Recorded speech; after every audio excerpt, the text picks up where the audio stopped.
আৰক্ষী বুলি ক'লে আপোনাৰ মনলৈ সততে কি ছবি আহে? আৰক্ষী বুলি ক'লে সততে আপোনাৰ মনলৈ আহে নিশ্চয়কৈ আৰক্ষী ৰাইজৰ সেৱাত। কিন্তু এতিয়া ৰাইজৰ সেৱাত যেন আৰক্ষী নহয়। শেহতীয়াকৈ আৰক্ষীৰ একাংশ আৰক্ষীৰ সকলোকে কোৱা নাই, একাংশ আৰক্ষীৰ যি কৰ্মকাণ্ড, সেই কৰ্মকাণ্ড শুনিলে বা দেখিলে আপুনিও ভাবিবলৈ বাধ্য হ'ব যে প্ৰকৃততে আৰক্ষী ৰাইজৰ সেৱাত নে? শেহতীয়াকৈ গুৱাহাটী মহানগৰীত ফাঁচী বজাৰত যি এগৰাকী আৰক্ষী, সেই আৰক্ষীৰ কৰ্মকাণ্ড ইতিমধ্যেই সকলোৱে জানে। তাৰ পাছতো একাংশ আৰক্ষীৰ মাজত কিন্তু সংস্কাৰ অহা নাই। অসম অৰুণাচলৰ তিনিচুকীয়াৰ যি সীমান্ত, সেই সীমান্ত অঞ্চলৰ বৰডুমচাত এতিয়া দেখিবলৈ পোৱা গৈছে আৰক্ষীৰ বৰ্বৰতা। এই আৰক্ষীৰ বৰ্বৰতাই এতিয়া হতচকিত কৰি তুলিছে সকলোকে। অঞ্চলজুৰি এক চাঞ্চল্যৰ সৃষ্টি হৈছে, প্ৰতিবাদ হৈছে। আমি ক'ব বিচাৰিছোঁ অৰুণাচল সীমান্তৰ বৰডুমচা অঞ্চলত চিনেমাৰ কায়দাৰে এগৰাকী যুৱকক আৰক্ষীয়ে থানালৈ মাতি নিয়ে আৰু তাৰ পাছতেই অমানসিক অত্যাচাৰ, ভাবিব নোৱাৰা এক অত্যাচাৰ চলায়। ভোট জলকীয়া সানি অত্যাচাৰ কৰাৰ ঘটনাই এতিয়া চাঞ্চল্যৰ সৃষ্টি কৰিছে। অৱশেষত এই আৰক্ষীৰ বিৰুদ্ধে কেনে ব্যৱস্থা গ্ৰহণ কৰিলে, কোন এইকেইজন আৰক্ষী, চাওঁ আহক আমাৰ এক ৰিপৰ্ট।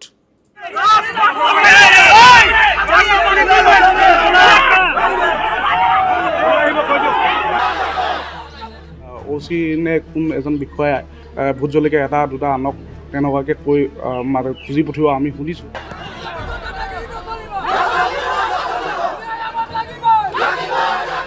বৰডুমচা আৰক্ষীৰ বৰ্বৰতা, চিনেমাৰ কায়দাৰে থানালৈ মাতি যুৱকক অত্যাচাৰ, ভোট জলকীয়া সানি গুৰুলকৈ প্ৰহাৰ যুৱকক, আৰক্ষীৰ প্ৰহাৰত বেয়াকৈ আহত সঞ্জীৱ মৰাণ,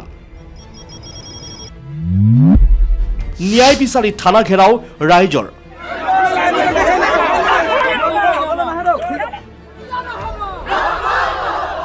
আৰক্ষী বুলি ক'লেই প্ৰথমে আপোনাৰ মোৰ মনলৈ নিশ্চয়কৈ আহে ৰাইজৰ সেৱাৰ কথা। কিন্তু শেহতীয়াকৈ আৰক্ষীৰ বৰ্বৰতাৰ ওপৰত উঠিছে এক প্ৰশ্ন। কিমান কম একাংশ আৰক্ষীৰ বৰ্বৰতাৰ কথা। খাকী পোছাকৰ ক্ষমতাত এতিয়াও বলিয়ান একাংশ আৰক্ষী। অসম অৰুণাচল সীমান্তৰ তিনিচুকীয়াৰ বৰডুমচা আৰক্ষী এইবাৰ চৰ্চাত।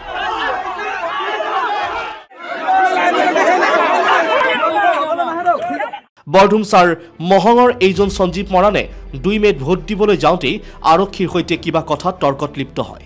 বৰডুমচা আৰক্ষীয়ে 3 মে'ত থানালৈ মাতি সঞ্জীৱ মৰাণৰ ওপৰত কল্পনা কৰিব নোৱাৰা এক অত্যাচাৰ কৰে। আৰক্ষীয়ে সৰ্বশৰীৰত ভোট জলকীয়া সানি দিয়াৰ অভিযোগ। আৰক্ষীৰ প্ৰহাৰত যুৱকৰ শৰীৰৰ অৱস্থা চাওক।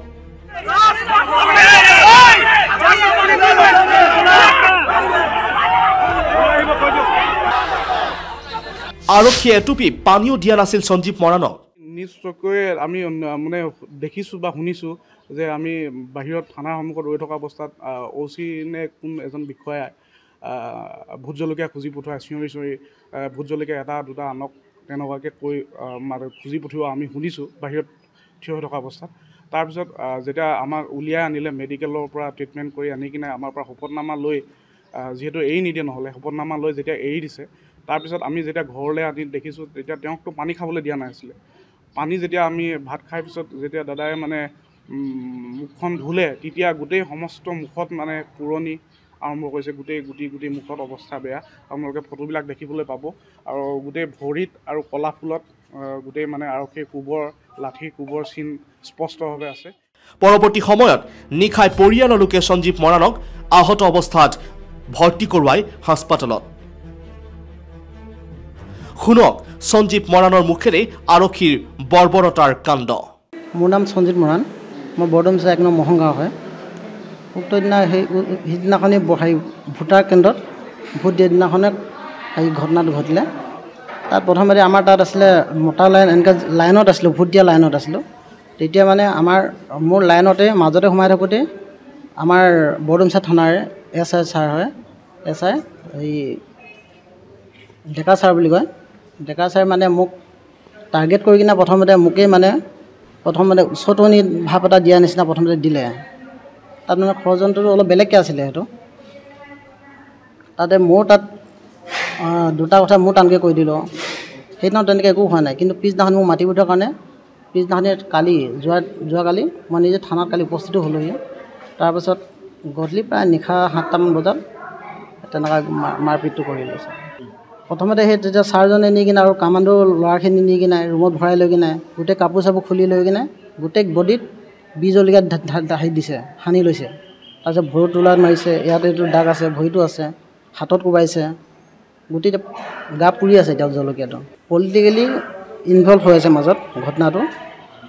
এতিয়া মোক কাৰো হেৰিৰ কাৰণে এইটো বিজেপি কিবা বুলি কিনে কৈ কিনে বিজেপি তই হেৰি হয়, বিজেপি গুণ্ডা তই তেনে কৰি কিনে এইটো জিলা হেৰিয়ৰ এইটো অসম জাতীয় পৰিষদ না সেইটো এই জাহাজৰ তাৰ মানুহ দুজনে লগ খাই কিনে মানে এইটো ডেকা ছাৰক উচতি নেতা দিলে।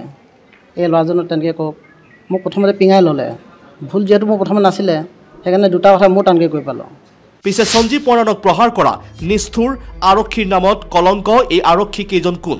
আমাৰ হাতত আহি পৰা তথ্য মতে ভাৰপ্ৰাপ্ত আৰক্ষী বিষয়া বিশ্বজিৎ চহৰীয়া, আৰক্ষী বিষয়া ৰাজীৱ ডেকা, আৰক্ষী বিষয়া জয়ন্ত কলিতা।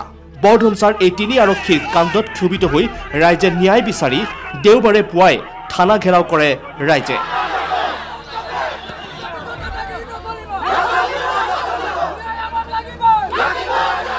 শেহতীয়া তথ্য মতে তিনিচুকীয়া আৰক্ষীৰ শীৰ্ষ মহলে অভিযুক্ত বিশ্বজিৎ চহৰীয়াৰ লগতে আন 2 আৰক্ষী বিষয়া আৰু 3 কনষ্টেবলৰ ওপৰত ব্যৱস্থা গ্ৰহণ কৰিছে।